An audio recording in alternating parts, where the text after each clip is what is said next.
Klase sa usa ka pampublikong eskwelahan sa Davao City ang nabulabog tungod sa giingong bomb threat. Ang detalye sa report ni Argil Relator.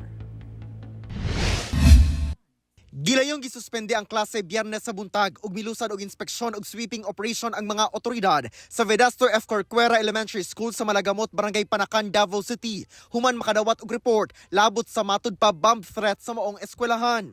Usa matud pa kainahan nga nagpaabot nga mahuman ang klase sa iyang anak ang mipahibalo sa nagbantay sa gate nga lakip ang Vedastor F. Corcuera Elementary School sa listahan sa dunay bomb threat.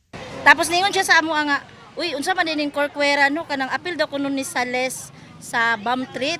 Tingnan namo nga kanang og naapil sa bomb threat asa imong ebidensya ay na-erase naman gud to kay kato pa man tudtong Monday. Inko di sa to pa fake news na imong gikuan.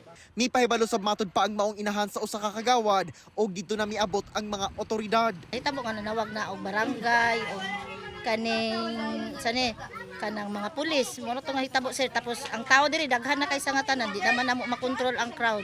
Nasayran sa kapulisan nga nabasa ra sab sa maong inahan ang impormasyon gikan sa gipakitang mensahe sa cellphone sa iyang siringan. Parayon pa ang investigasyon sa kapulisan aron masuta kung kay kinsa o kung asa gayud nanukad ang maong impormasyon sa pagpanghulga. Kauban si Melchor Awing sa kamera. Ako si Argil Relator. 1 Mindanao.